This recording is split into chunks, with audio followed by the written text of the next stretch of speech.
जय हिंद साथियों, आज हम जानने वाले हैं एक ऐसे महान शख्सियत के बारे में जिनको कि भारत का निर्माता, भारत के संविधान का निर्माता, संविधान का पिता और उस समय के भारत के सबसे शिक्षित व्यक्ति कौन, डॉक्टर भीमराव रामजी अंबेडकर के बारे में।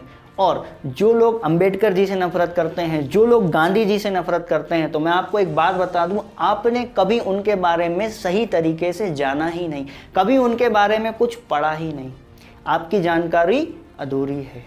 और मैं आपको एक छोटा सा एग्जाम्पल से समझाने की कोशिश करता हूं।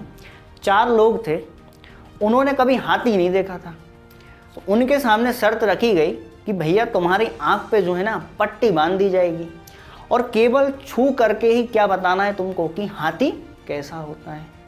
ठीक है भैया, कर लेंगे, कोई दिक्कत नहीं है। जिसके हाथ में हाथी की पूंछ आई, बोले हाथी कैसा, बोले रस्सी जैसा। जिसके हाथ में हाथी का पैर आया, बोले हाथी कैसा, बोले पेड़ के तने जैसा। जिसके हाथ में हाथी की सूंड आई, बोले हाथी कैसा, बोले पाइप जैसा। जिसके हाथ में हाथी के कान आए, बोले हाथी कैसा, बोले सूपड़े जैसा। सीधी बात है, छू के तो ऐसे ही बताएगा। तो जो लोग समझदार होंगे वो तो यहीं से समझ गए होंगे, और जो नहीं समझे वो समझ लो।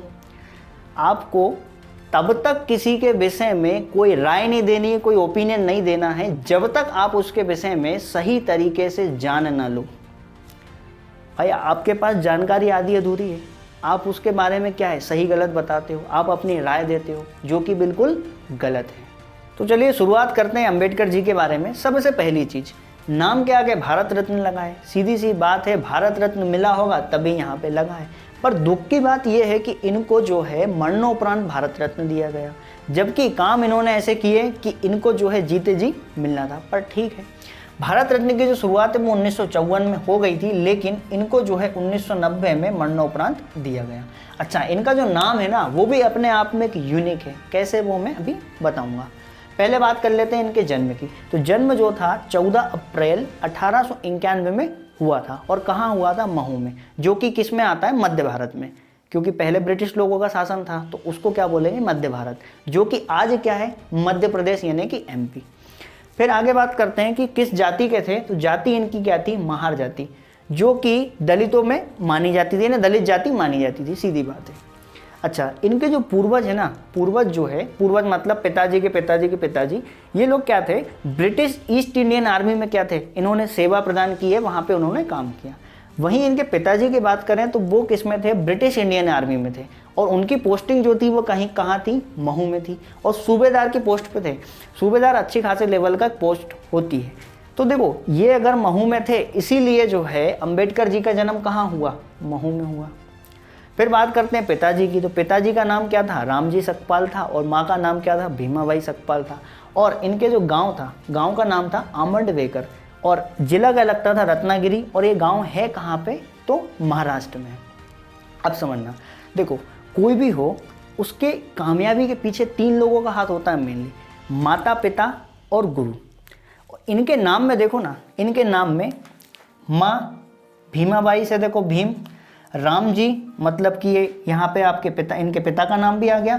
उसके बाद में अंबेडकर। देखो ये गांव का नाम तो अमरवेकर था, उसके नाम पे रखा, लेकिन ये जो अंबेडकर है ना, ये सरनेम जो है इनके गुरु ने दिया। और गुरु कौन सी जात के थे? ब्राह्मण जात के थे। समझ रहे हो? उन्होंने अपना सरनेम क्या है? अंबेडकर जी को दिया। देखो पिताजी का ऐसा मानना था, पिताजी को पता था कि क्या है, अगर मैं सरनेम ये वाला रखूँगा ना तो इसको बहुत आगे चल के क्या होगी? दिक्कत होगी। इसलिए उन्होंने इस बच्चे की भलाई के लिए इसका सरनेम क्या रखा गया? आमंडवेकर। फिर इनके जो गुरुजी थे तो उन्होंने कहा यार इसमें थोड़ी दिक्कत है बोलने में भी, और फिर मैं अपना जो है सरनेम इनको देना चाहता हूँ, तो इसीलिए फिर उनका सरनेम अंबेडकर था, तो पूरी तरह से क्या कर दिया गया? अंबेडकर। तो गुरुजी का भी क्या रहा? योगदान रहा कि इस बच्चे को कहीं किसी प्रकार की दिक्कत नहीं होनी चाहिए। और फिर देखो ना, जिसके ऊपर माँ, बाप और गुरु तीनों का अगर हाथ हो तो उसको आगे बढ़ने से कौन रोक सकता है? कोई नहीं रोक सकता। और क्या डॉक्टर भीमराव अंबेडकर कभी रुके? नहीं रुके। अब एक छोटी सी चीज़ जो छूट गई वो ये कि अंबेडकर जी जो है ना, वो अपने पिताजी की 14वीं और आखिरी संतान है। अब देखो 14 बच्चे हैं, सीधी बात है कि पिताजी की उम्र ज़्यादा होगी, और वो किस में काम कर रहे हैं? ब्रिटिश इंडियन आर्मी में। तो क्या हुआ, 3 साल बाद उनका रिटायरमेंट हो गया। 91 में कौन पैदा हुए? अंबेडकर जी पैदा हुए। 94 में उनका हो गया रिटायरमेंट। तो वो परिवार सहित 1894 में कहाँ पहुँच गए, सतारा महाराष्ट्र चले गए। और फिर अंबेडकर जी का एडमिशन कराया किस चीज़ के लिए, प्राथमिक शिक्षा के लिए। लेकिन एडमिशन भी इतनी आसानी से नहीं मिला, संघर्ष तो हर जगह उन्होंने किया। देखो एडमिशन नहीं मिल रहा, क्यों, क्योंकि छोटी जाति के हैं, नीची जाति के हैं, हम क्यों एडमिशन देंगे, हम क्यों अपने स्कूल में पढ़ाएंगे, जिस स्कूल में जाए वहाँ मना कर दे। तो वो तो क्या था कि ये इंडियन आर्मी में थे तो थोड़ी सी इनकी क्या थी, जान पहचान थी, तो उस बेस पे जो है इनको जैसे तैसे करके एडमिशन मिला। फिर उसी बीच में क्या हुआ, इनकी माँ का देहांत हो गया। अब माँ का देहांत हो गया, पिताजी ने दूसरी शादी कर ली। अब वो इनकी माँ के कपड़े पहनती, उनको बहुत बुरा लगता, अंबेडकर जी को बहुत मतलब गुस्सा आती कि मेरी माँ के कपड़े क्यों पहने। तो उन्होंने डिसाइड कर लिया कि अब मेरे को यहाँ रहना ही नहीं है, मैं नहीं रहूँगा अब यहाँ, मैं कहीं भी जाऊँगा, मैं कुछ भी काम करूँगा, मजदूरी करूँगा, लेकिन मैं यहाँ नहीं रहूँगा। तो उन्होंने किए चोरी, क्या, पैसे। इन्हें बटुआ चुराया, लेके भागे, देखा उसको खोल के, अरे यार इसमें तो आधा ही आना निकला, मैं तो सोचता था मेरा परिवार अच्छा समृद्ध है, अच्छा पैसा है, तो ये तो आधा आना निकल रहा है। फिर उनको समझ में आया कि यार मैं तो गलत कर रहा हूँ, परिवार की स्थिति तो मेरे को मतलब परिवार की स्थिति सुधारना चाहिए और मैं उल्टा क्या है, मैं भाग रहा हूँ। फिर वहाँ से उन्होंने एक निर्णय ले लिया कि नहीं, अब मुझे पढ़ना है और आगे बढ़ना है। फिर ये स्कूल जाना शुरू करते हैं। तो जैसे ही स्कूल में पहुँचते हैं क्लास में, तो सब बैठ के मस्ती करते रहते हैं। तो ये जा कर के जैसे ही बैठे, सब बच्चे हो करके एक जगह जाके खड़े हो गए। मास्टर बोले क्या हो गया, मास्टर बोले ये बेटा ये इसको उठाओ, नीची जाति का है, हम नहीं बैठेंगे इसके साथ, हम नहीं पढ़ेंगे इसके साथ। मास्टर भी बच्चों का फुल सपोर्टर, क्योंकि मास्टर भी ऊंची जाति का, वो भी इनको वही मानता था। वो मास्टर क्या काम, मास्टर कहने लायक नहीं है, सीधी बात है वो तो फिर उनको जो है बाहर बैठे, बोले चल बाहर निकल, बाहर बैठेगा। उसके बाद में स्कूल की तरफ से बैठने के लिए कोई व्यवस्था नहीं। बेचारा छोटा सा लड़का बोरी रख के लाएगा अपने बैग में और उसी पे बैठेगा और फिर जाएगा, जब वापस लेके जाएगा उसको।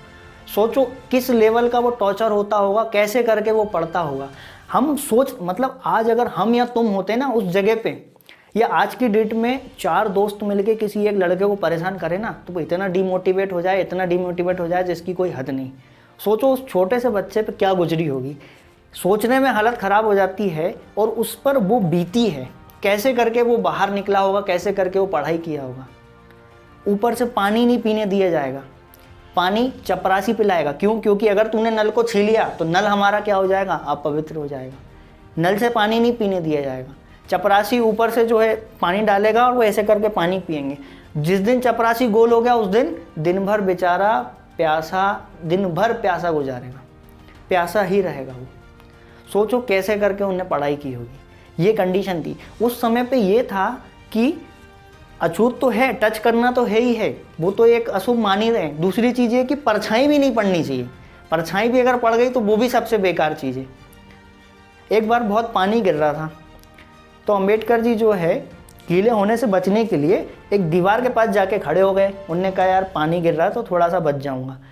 वहाँ से एक आंटी जी बाहर आई और उन्होंने जब धक्का दिया अंबेडकर जी को तो कीचड़ में गिर गए, पूरी कॉपी किताब सब भिड़ गए। बोले तू मेरी दीवार अपवित्र कर रहा है। तुम सोच रहे हो किस लेवल का टॉर्चर हुआ होगा व्यक्ति। तो ऐसी स्थिति थी, ऐसी स्थिति से बाहर आए वो। ऊपर से जब मास्टर क्लास में पढ़ा रहा है तो पूछेगा 7 दूनी कितना बेटा, सबसे पूछेगा, लेकिन वो बंदा हाथ उठा रहा है, नहीं पूछेंगे उससे। ऐसा एक बार नहीं कई बार। एक बार अंबेडकर जी बोले मास्टर जी मेरे को सब पता है, मैं हाथ उठाता हूँ, आप मुझसे पूछते क्यों नहीं। बोले सुन, तेरे को सुनने दिया जा रहा है ना, यही बहुत बड़ी बात है, नहीं तो तू इसके लायक भी नहीं है। वो तो तूने एडमिशन ले लिया इसलिए इतना भी हो रहा है, नहीं तो हम तो तेरे को पढ़ाएं ना। तो ये स्थिति थी उस समय पे। अब आगे की जो पढ़ाई है, फिर उन्होंने क्या था 1897 में फिर ये मुंबई चले गए और वहाँ जाके क्या है माध्यमिक शिक्षा की पढ़ाई करी। फिर आगे बात करते हैं कि 1906 में इनका विवाह करा दिया गया रमाबाई से, ठीक है। और विवाह के समय अंबेडकर जी की जो उम्र थी वो महज 15 साल थी और रमाबाई की उम्र 9 साल थी। और रमाबाई का जो निधन है ना वो भी जल्दी हो गया था 1935 में, यानी भी ज़्यादा उम्र इनकी नहीं थी, ठीक है। फिर आगे की बात करते हैं कि 1907 में जो है इन्होंने यूनिवर्सिटी ऑफ बॉम्बे में बीए किया, है ना। लेकिन इनको जो है ना संस्कृत भाषा पढ़ने का बहुत शौक था और ये संस्कृत भाषा पढ़ना चाहते थे, लेकिन इनको जो है वो नहीं पढ़ने दी गई। क्यों? क्योंकि संस्कृत भाषा कौन पढ़ता है? बोले ब्राह्मण, तू ठहरा नीची जाति का, तू क्यों पढ़ेगा संस्कृत, तेरे को नहीं पढ़ने दिया जाएगा संस्कृत। ऊपर से लाइब्रेरी में भी नहीं घुसने दिया जाता था, बाहर पेड़ के नीचे बैठ के पढ़ते रहते थे। तो इनको देखा किसने? दादा केलुस्कर ने। दादा केलुस्कर ने देखा कि यार ये बच्चा जो है पढ़ रहा है यहाँ बैठ करके, अंदर क्यों नहीं जा रहा है, जरूर ये जो है कुछ जाति वगैरह का कुछ लफड़ा होगा।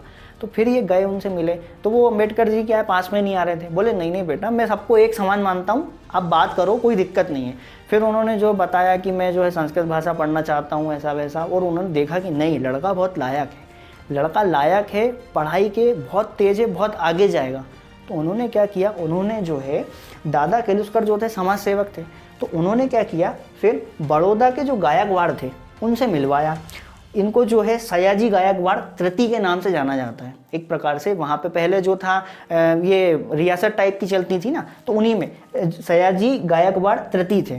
तो वो क्या करते थे, बच्चों को पढ़ाने, मतलब बच्चों को पढ़ाने के लिए विदेश भेज देते थे और वहाँ से जो भी स्कॉलर मिल रही है और पैसा उनको देते थे, और फिर जब वो वापस पढ़ाई करके आएंगे ना तो अपने यहाँ नौकरी करवाते थे। तो कुछ इस प्रकार ये करते थे। तो इन्हीं की मदद से जो है ना, जो अंबेडकर जी हैं उनके पास तो पैसा था नहीं इतना, तो इन्हीं की मदद से जो है वो अमेरिका गए थे।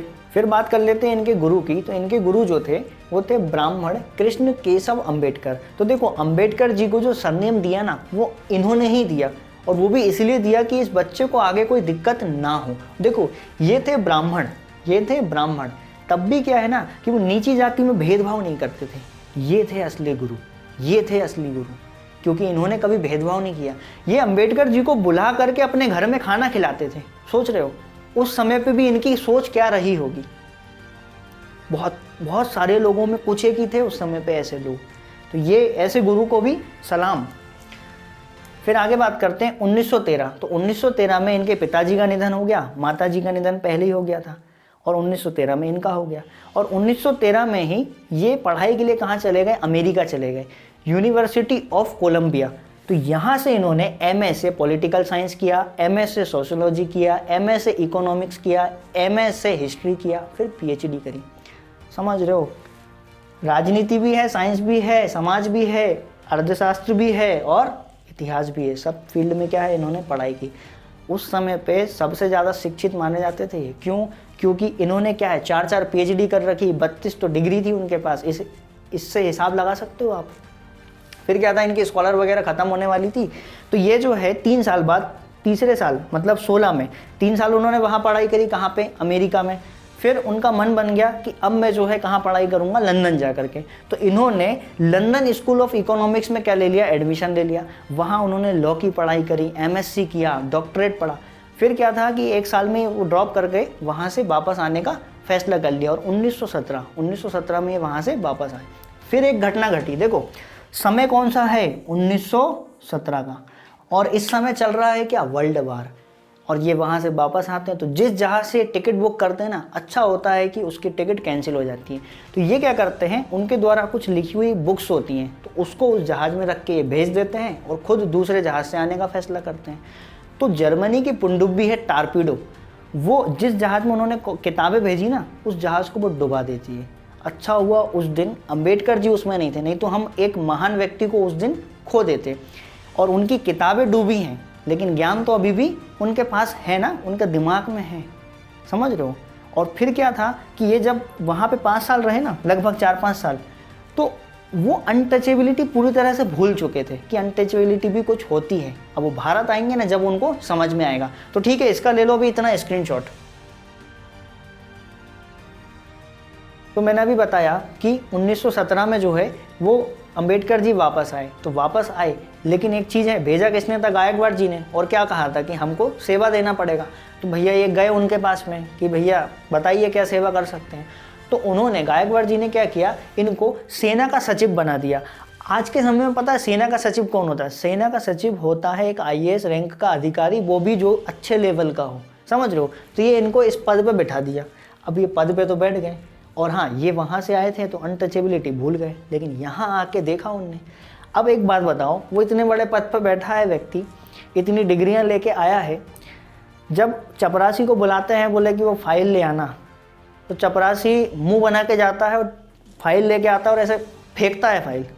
बोले तू नीची जाति का अब हमको ऑर्डर देगा, पानी नहीं ला के देंगे, टेबल साफ नहीं करेंगे उनका, पानी मंगाएंगे तो बोले खुद से पियो, हम नहीं ला के देंगे, तुम छोटी जाति के हो। तो यार उनने कहा यार मेरा इतना पढ़ना लिखने का क्या मतलब रहा, जब वैसा का वैसा माहौल मुझे मिल रहा है अपने देश में और मैं वहाँ था तो मुझे तो ये एहसास ही नहीं हुआ, और यहाँ देखो तो ये कंडीशन वापस बनी की बनी है। तो उनने कहा यार कुछ ना कुछ तो करना पड़ेगा। अब उसी कंडीशन में वो जो है किराए का मकान लेने गए, किराए से कोई मकान नहीं दे रहा उनको, बोले नहीं नीची जाति का है, नीची जाति का है।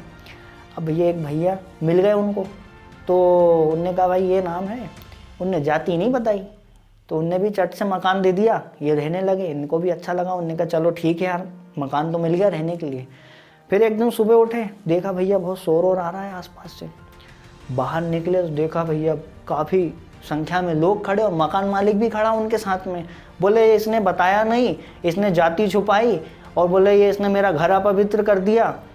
वो तो डंडे वंडे लेके आए मारने के लिए, वो तो ये पीछे से भग भुगा लिए जैसे तैसे करके, बच गए उस दिन, नहीं तो बहुत पिटाई होती उनकी। ये स्थिति थी। नदी पार करना है, बैलगाड़ी में नहीं बिठाएगा कोई, बोले हम अछूतों को नहीं बिठाते, ये स्थिति थी। एक बार तो पुल पार करते करते जो है बैलगाड़ी का चक्का निकल गया, वो गिरते गिरते बचे नदी में। फिर बाद में पता चला कि ये भी एक साजिश थी। तो इस प्रकार का उनको टॉर्चर फिर झेलना पड़ने लगा। तो उनने कहा यार कुछ ना कुछ तो ऐसा करना पड़ेगा जिससे कि क्या हो, बदलाव आए। उन्होंने कई बिजनेस, मतलब उन्होंने सोचा कि मैं परिवार की स्थिति कैसे सुधारूं। यहाँ से तो उन्होंने नौकरी छोड़ दी क्योंकि स्थिति बड़ी ख़राब थी। फिर उन्होंने कहा मैं बिजनेस कर लूँ। अब बिजनेस कर लूँ तो बिजनेस कर लूँ तो ग्राहक लोग बोले भैया तू तो नीची जाति का है, हम नहीं करेंगे, तो वहाँ पे भी दिक्कत होने लगी। तो सारे प्रयास उनके क्या हो गए, असफल हो गए यहाँ पे, क्योंकि कुछ करने को मिल ही नहीं रहा था। फिर उनने कहा यार अब क्या करें, तो प्रोफेसर बने। अब प्रोफेसर बने तो प्रोफेसर बन गए कॉलेज में पढ़ाने के लिए छात्रों से।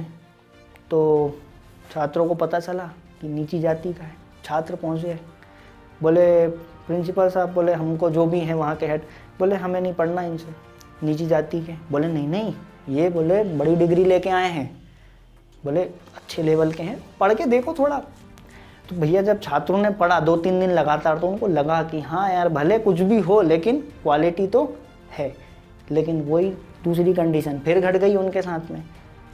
जिस जग से दूसरे प्रोफेसर लोग जो है पानी पीते थे, वही जग उनने एक दिन पानी पीने के लिए ले लिया। तो उसी में उनको जो है बोल दिया तुम अछूत हो, तुमने हमारा जग क्यों छुआ। तो उनका मतलब बस एक ही चीज़ था कि यार इतना पढ़ लिख के गया हूँ और उसके बाद भी वही चीज़ सब कुछ झेलना पड़ रहा है, तो क्या मतलब अगर मैं इस चीज़ को मिटा ना पाया तो। फिर उन्होंने प्रयास चालू किए।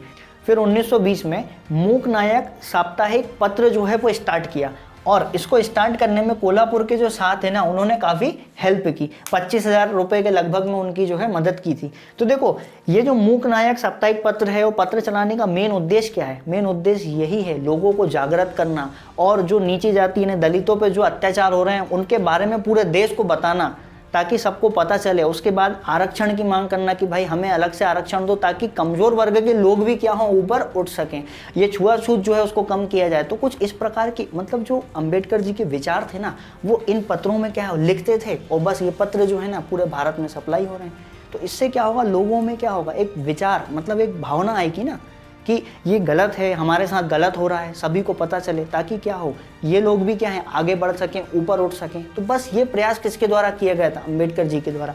तो एक मूक नायक चलाया, बहिष्कृत भारत, समता, जनता, उसके बाद प्रबुद्ध भारत। तो कुछ इस प्रकार के जो है पत्र चलाए गए जिससे कि क्या हो, जनता अवेयर हो। फिर आगे बात करते हैं 1924 में पहला संगठित प्रयास किया गया और एक बहिष्कृत हितकारिणी सभा बनाई गई। और इसका मूल उद्देश्य कुछ नहीं था भैया, छुआछूत को कम करना, उसके बाद में जो निम्न वर्ग के लोग हैं उनको ऊपर उठाना, कुल मिला के बस यही सब।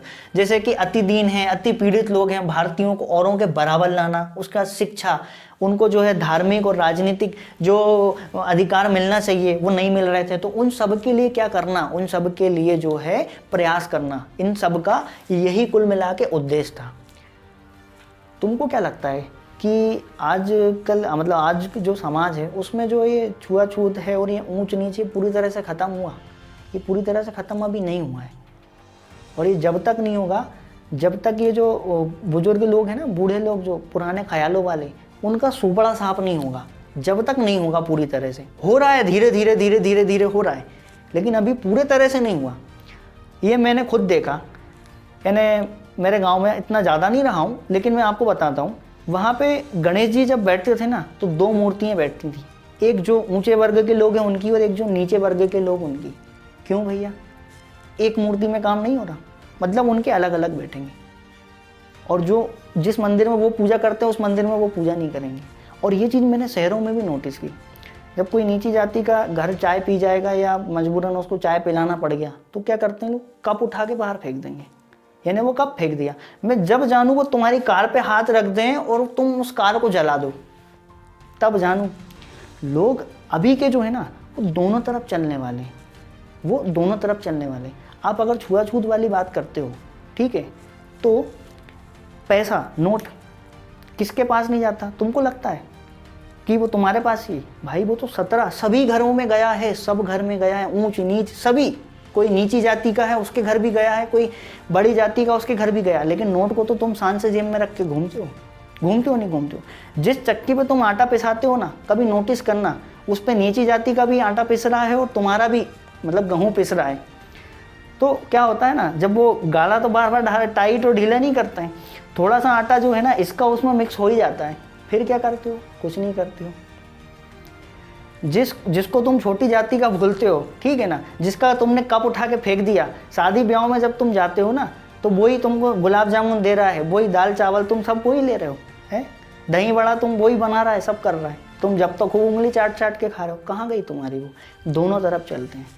वो एक कहानी सुनी होगी तुमने, समाज, देखो समाज एक ऐसी चीज़ है जो कभी जीने नहीं देगा इंसान को। एक चीज़ हमेशा ध्यान रखना, एक कहानी सुनी होगी, वो गधे, एक आदमी और एक औरत की, पति पत्नी रहते हैं। वो क्या करते हैं, गधा चलता रहता है साइड से, गधे को लेके मतलब चलते रहते हैं पैदल पैदल, पत्नी भी पैदल चल रही है, पति भी पैदल चल रहा है और गधा भी पैदल चल रहा है। तो लोग जब मिलते हैं तो क्या बोलते हैं? देखो रे कितना पागल है, गधा होने के बाद भी बोल पैदल चल रहा है। ठीक है भैया। तो क्या करता? पति बैठ जाता है, पत्नी पैदल चलती है। फिर आगे जाके लोग मिलते हैं तो वो क्या कहते हैं? देखो रे कितना निर्दयी है, पत्नी तो देखो पैदल चल रही है और खुद देखो घोड़े वो गधे पे बैठ के घूम रहा है, जा रहा है। फिर सुनता है मैं, ठीक है। फिर क्या करता है? थोड़ी दूर बाद खुद उतर जाता है, पत्नी को बैठा लेता है। फिर आगे जाएगा, फिर लोग बोलते हैं तो देखो तो कितना कैसा हो रहा है, पत्नी के पीछे पीछे गुलाम, पत्नी को बैठा रखा, खुद पैदल चल रहा है, देखो तो सही। उन्होंने कहा ठीक है भैया। फिर दोनों ही बैठ जाते हैं। फिर आगे चलता है, फिर लोग क्या बोलते हैं? अरे देखो रे कितना निर्दयी है, वो घोड़े के जान निकाल देगा, दोनों के दोनों लद के बैठे हैं। तो अब एक बात बताओ, ये 4 कंडीशन के अलावा 5वीं कंडीशन कौन सी बन रही? वो गधे को वो दोनों पकड़ के खुद गोदी में बैठा के ले जाएं क्या? मतलब लोग कुछ भी करो तुमको बोलेंगे, इसलिए ज़्यादा इनकी बातों पर ध्यान देने की ज़रूरत नहीं है। जो तुमको करना है वो तुम करो, क्योंकि लोगों का कहना है, वो बोलेंगे, बोलते रहेंगे। ये जो छुआछूत है ना, ये कुछ है नहीं। देखो एक बात सोचो, वो छोटी जाति का जो तुम बोल रहे हो वो तुम्हारे आगे छोटका है, तुम बड़का हो, ठीक है।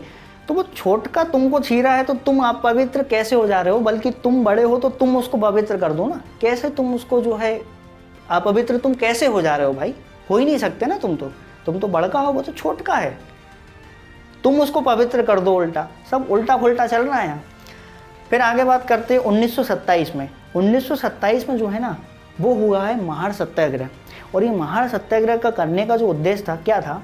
वहाँ की जो नगर पालिका या जो भी होगा शासन, उसने बोल दिया कि एक तालाब था चौदार के पास में, वो तालाब जो है उसको बोल दिया कि सार्वजनिक है, सभी लोग इसका पानी पी सकते हैं। तो अम्बेडकर जी ने कहा ठीक है भैया, सब पी सकते हैं। अम्बेडकर जी गए बहुत सारे लोगों को लेकर के तालाब, ये तालाब है, पूरे लोगों ने जो है उसको चारों तरफ से घेरा और अम्बेडकर जी उतरे और उन्होंने जो है अपने हाथ से पानी पिया उससे। ठीक है, पानी तो पी लिया, पानी पी के सब चले गए। और जैसे ही ऊँचे वर्ग के लोगों को पता चला, जो भैया उनने मारा पीटी चालू की है, बहुत मारा सबको, बहुत मारा, यानी अधमरा कर दिया, इतना मारा। और फिर जो है तालाब की पूजा पाठ कराई कि ये जो अशुभ हो गया उसको पवित्रता के लिए फिर से पूजा कराई। तो ये भी एक जो है बहुत बड़ी घटना हो गई थी अपने आप में, 1927 वाली। तो उनने कहा यार ये तो बहुत गलत है, फिर इसका विरोध किया, फिर आंदोलन हुए, ऐसे करके चलता रहा। देखो ये सब चीज़ें जो प्रयास है ना, सब उसी वे में हो रहे हैं। फिर अगला द्वितीय गोलमेज सम्मेलन। देखो राउंड टेबल काउंसिल जो थी 3 हुई थी, तीनों इंग्लैंड मतलब इंग्लैंड में हुई है ये। तीनों में कौन गया पूछे तो अंबेडकर जी गए, दूसरे में कौन गए तो गांधी जी गए।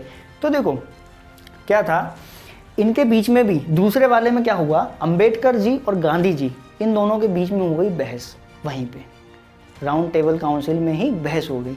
क्या था कि अंबेडकर जी का कहना ये है कि कम्युनल अवार्ड लेके आओ, यानी सांप्रदायिक पुरस्कार। देखो इसका जो मेन है वो है क्या, पहले उसको समझो। इसका ये था कि जो दलित वर्ग के लोग होंगे ना, वो क्या करेंगे, एक तो देखो जनरल से मतलब एक तो नॉर्मल जो कैंडिडेट खड़ा होगा वो तो हो गई, और एक इनकी जो दलित जाति है ना उनका भी एक लीडर खड़ा होगा। तो सामान्य लोग जो होंगे ना वो तो इस सामान्य वाले को वोट देंगे, लेकिन जो दलित वाला होगा ना वो क्या करेगा, एक वोट देगा दलित वालों को और दूसरा वोट देगा इन सामान्य वाले को। कहने का मतलब ये है ना कि ये जो नीची जाति वाले हैं, दलित लोग हैं, ये क्या करेंगे, 2 वोट देंगे। कितने वोट देंगे, 2 वोट देंगे।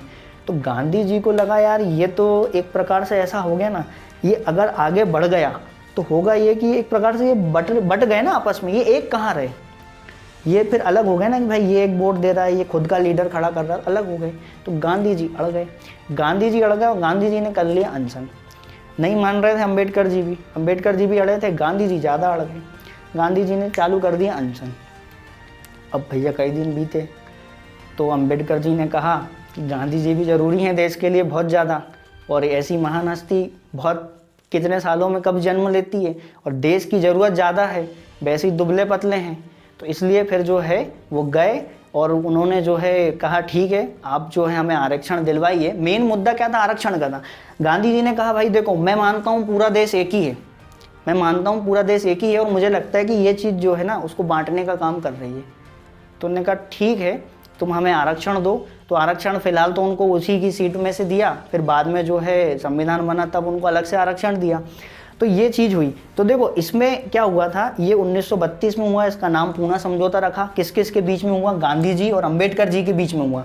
गांधी जी और अंबेडकर जी के बीच में समझौता हुआ, और इस पर साइन जो किए ना वो मदन मोहन मालवीय ने किए। ये क्वेश्चन भी पूछ देता है कि उस पर साइन किसने किए थे। साइन किए थे मदन मोहन मालवीय ने। किस किस के बीच में हुआ था, तो अपने गांधी जी और अंबेडकर जी इनके बीच में ये समझौता हुआ था। और देखो कुछ लोगों का सोचना ये है कि गांधी जी और अंबेडकर जी की कभी बनी नहीं आपस में, ऐसा कुछ नहीं है। देखो दोनों ही स्वतंत्र विचार वाले आदमी हैं। गांधी जी अपने हिसाब से सोचते थे, अंबेडकर जी अपने हिसाब से सोचते थे।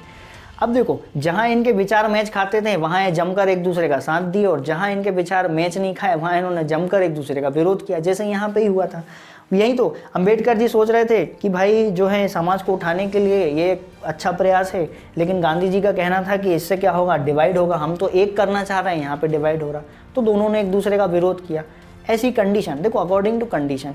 गांधी जी भी एक समय कहते थे कि हमें हिंसा नहीं करना है, पर करो या मरो का नारा गांधी जी ने दिया।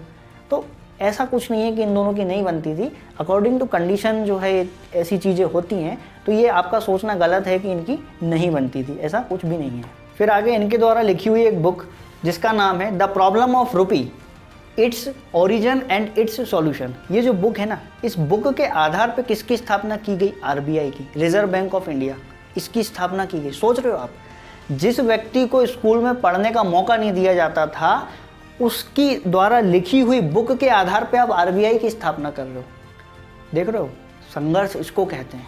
व्यक्ति ग्राउंड फ्लोर मतलब बिल्कुल जीरो से उठा, और आज देखो उन्हीं की बुक के आधार पे आप इसकी स्थापना हुई। अपने आप में अलग बात है। हम जो बहाने मारते हैं ना, हम तुम, मैं भी कोई अलग नहीं हूँ, मैं भी वही हूँ। बहाने मारते हैं ना कोई भी चीज़ को लेकर, हमारे पास ये नहीं था तो हमको अच्छी पढ़ाई नहीं मिली, हमारे घर बिजली नहीं थी, हमारे पास मोबाइल नहीं था, हमारे पास लैपटॉप नहीं था। ये छोड़ दो। मैं भी अपने आप में बदलाव ला रहा हूँ, तुम भी अपने आप में बदलाव लाओ। समय के साथ बदलाव लाना बहुत ज़रूरी है। हमें इनसे मोटिवेशन मिलता है ना कि संघर्ष किसको कहते हैं, इसको कहते हैं। आरबीआई बैंक की स्थापना 1 अप्रैल 1935 को हुई थी, ध्यान रख सकते हो, ठीक है।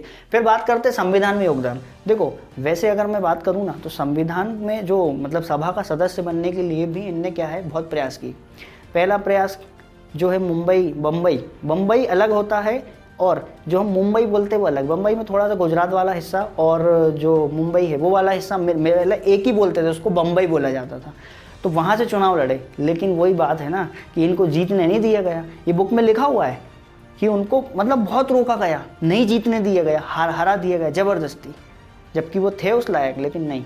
फिर उन्होंने क्या किया, बंगाल से लड़ा, बंगाल की सीट से। अब हुआ उस टाइम में कि 1947 वाली बात है, देश विभक्त हो गया और वो पूर्वी पाकिस्तान बन गया। अब जीते वहाँ से थे, अब कहाँ रह गई सीट चली गई, ये अपने भारत में रह गए। तो फिर अब यहाँ तो कंडीशन ये बन गई कि भैया संविधान भी बनना है। अब इनको भी समझ आ रहा था कि एक ही व्यक्ति है जो ये काम कर सकता है, वो कौन है, भीमराव अंबेडकर। तो फिर क्या था कि जो इसके अध्यक्ष थे, अध्यक्ष कौन थे, डॉक्टर राजेंद्र प्रसाद। लेकिन जो BN राव थे ना, उनका मेन इनको लाने के लिए क्या रहा, फोकस रहा। यानी इन्होंने मेन क्या लगाई, पावर लगाई कि नहीं भैया वही उन्हीं की ज़रूरत है। आप किसी भी जो समिति बनी थी उसमें आप कोई भी एक व्यक्ति को इस्तीफा दिलवाओ और उनकी जगह उनको रखो, तभी जाके संविधान क्या होगा, बन पाएगा। तो फिर क्या था, BN राव, देखो BN राव एक अलग ही आदमी, ये बहुत बढ़िया है। देखो इनके बारे में जो है कभी अगली वीडियो में पढ़ लेंगे कभी, क्योंकि अभी वीडियो बहुत लंबी हो जाएगी। BN राव जो है ये इस समिति में कहीं कोई सदस्य कुछ नहीं है, लेकिन इन्होंने इसमें बहुत योगदान दिया, संविधान बनाने में बहुत योगदान दिया। तो ये इस टाइप के व्यक्ति हैं, समझ रहे हो आप। अब देखो जो डॉक्टर राजेंद्र प्रसाद थे, ये जो किसके सभा के अध्यक्ष हो गए, संविधान सभा के अध्यक्ष हो गए। फिर क्या थी, एक कमेटी बनी, क्योंकि अब संविधान बनाना है। तो देखो हमारा देश कब आज़ाद हुआ, 15 अगस्त 1947। ये कमेटी बनी है 29 अगस्त 1947 को। क्या नाम है रखा इसका, प्रारूप समिति, ड्राफ्ट समिति या मसौदा समिति। तो इसमें क्या है, टोटल कितने सदस्य, 7 सदस्य थे, ठीक है। और इसके अध्यक्ष किसको बना दिया गया, तो भीमराव अंबेडकर जी को। तो देखो इसमें भी क्वेश्चन पूछता रहता है वैसे एग्जाम में, 7 सदस्य में कौन से नहीं थे, कौन थे, है ना, ये नाम आपको याद कर लेना है, वो देख लेना, ठीक। फिर बात करते हैं स्वतंत्र भारत की। अब स्वतंत्र भारत हो गया तो उसके पहले कानून मंत्री कौन थे, तो वो भी कौन है, भीमराव अंबेडकर जी हैं। और उसके बाद में ये किस किस में शामिल थे, यानी कि साइमन कमीशन में भी इन्होंने भाग लिया था, उसके बाद भारत छोड़ो आंदोलन में भी भाग लिया। देखो साइमन कमीशन में तो सभी लोग कर रहे थे विरोध, और अंबेडकर जी ने कर दिया था सपोर्ट। तो वो एक अलग बात है, अब सेपरेट वीडियो में ही हो पाएगा, वो यहाँ सब बताऊंगा तो सब मटिया पलित हो जाएगा, है ना। तो बस अभी इतना ध्यान रखो कि इसमें जो है इन्होंने भाग लिया था। अब एक चीज़ यहाँ पर छूट गई जो कि जो संविधान है, देखो संविधान बनने में कुल कितना समय लगा था, तो संविधान बनने में 2 साल 11 महीने और 18 दिन, इतना समय लगा था। और जो संविधान है ना, बन के कब तैयार हो गया था, संविधान बन के तैयार हो गया था 26 नवंबर 1947। बोलेंगे क्या बोलेंगे बताओ, 50 में संविधान लागू हुआ, मतलब 49। इस डेट पे जो है ना संविधान बन के कंप्लीट हो गया था। और इसको लागू कब किया गया, तो वो लागू करा था कब, 26 जनवरी 1950 में। ये चीज़ ध्यान रखना, क्योंकि क्या है कि ये 26 नवंबर जो है ना, ये 26 नवंबर, इसको जो है ना, अभी मोदी सरकार जो आई थी ना, तो उसने संविधान दिवस घोषित कर दिया था कि 26 नवंबर को क्या मनाना है, हमको संविधान दिवस मनाना। तो एक चीज़ ये छूट गई थी, तो इसको भी ध्यान रखना, और इसका ले लो स्क्रीनशॉट, फिर आगे बताता हूँ। और अब एक बात, लोगों को हमेशा लगता है कि अंबेडकर जी ने जो है ना, वो केवल SC ST वालों के लिए ही काम किया, जबकि ऐसा नहीं है। वो केवल ये चाहते थे कि भारत का जो भी कमज़ोर हिस्सा है ना, बस उसको कैसे ना कैसे करके उठाया जाए। एक बात बताओ, महिलाओं को वोट देने का अधिकार उन्हीं ने दिलवाया, तो महिलाओं में अब ऐसा तो नहीं कि SC ST वाले आएंगे, सभी आएंगे, फिर कैसे कह सकते हो आप। तो इन्होंने पूरी महिलाओं के लिए काम किया ना।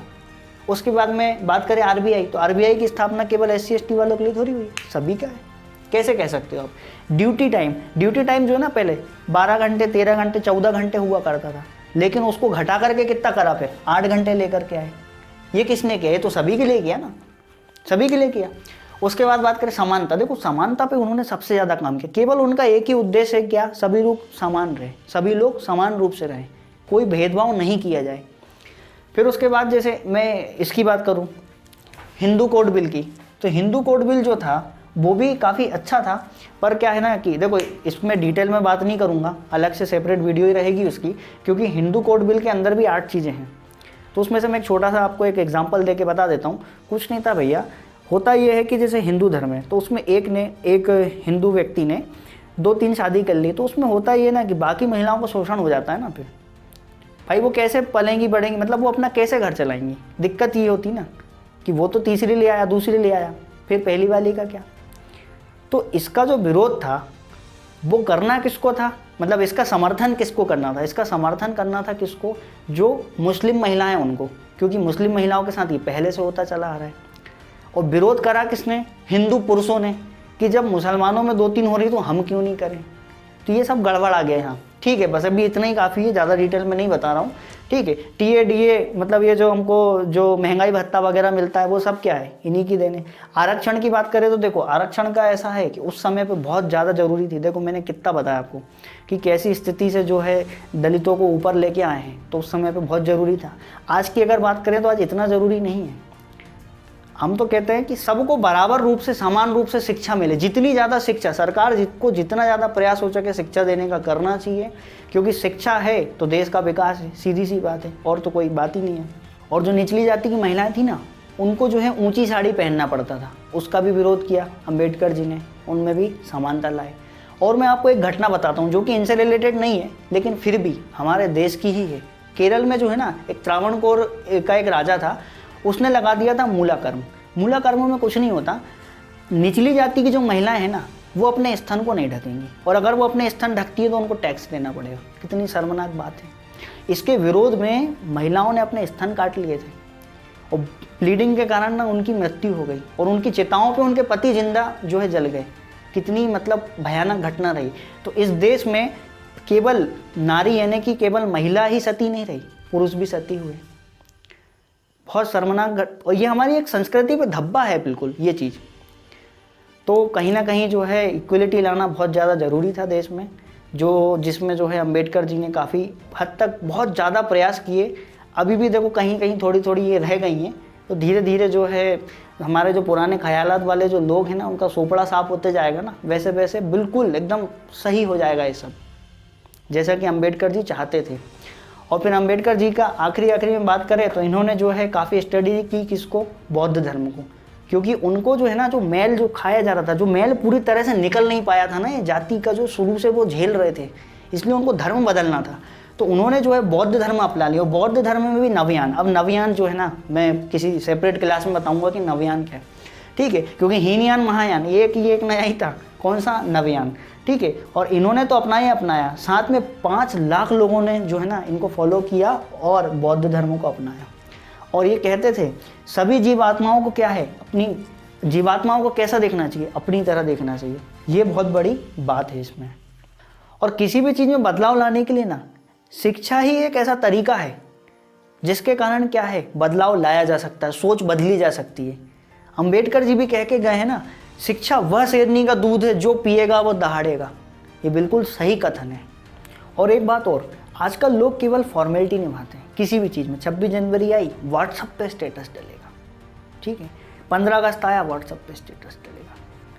कोई जयंती आई, व्हाट्सएप पे स्टेटस डलेगा। तो उससे क्या कर रहे हो? बस फॉर्मेलिटी निभा रहे हो कि हाँ हम भी हैं देश में, मतलब ऐसा थोड़ी कुछ होता है।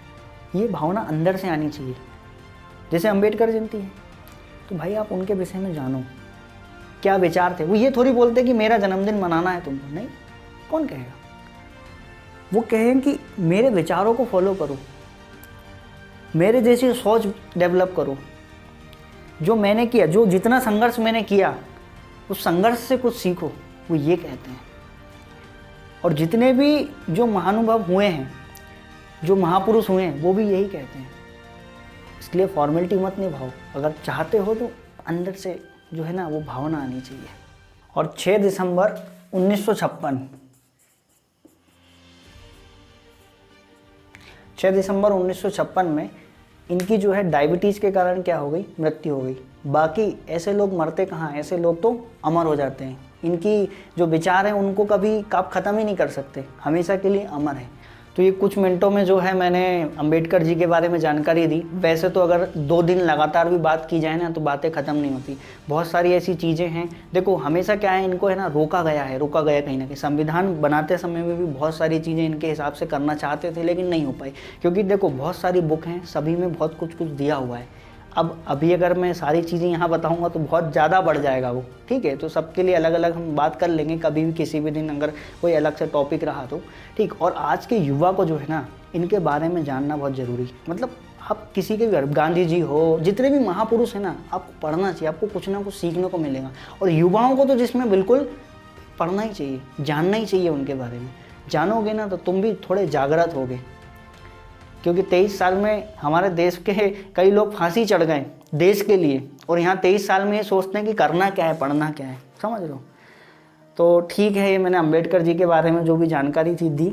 हम इसमें कुछ कुछ चीज़ें और हैं जो आगे चल के डिटेल में पढ़ लेंगे, कोई दिक्कत नहीं है। और जो क्लास है ना, वो आज देखो, आज अंबेडकर जयंती है, कि क्लास वैसे सुबह आ जानी थी, बट जो है कुछ प्रॉब्लम के कारण नहीं आ पाई। ठीक है, तो मैं नाइट तक जो है इसको अपलोड कर दूंगा। तो ठीक है, ये थी अंबेडकर जी के बारे में जानकारी, और हम नेक्स्ट कुछ अच्छा सा टॉपिक लेकर के फिर बनाएंगे वीडियो। तब तक के लिए हंसते रहिए, मुस्कुराते रहिए। जय हिंद।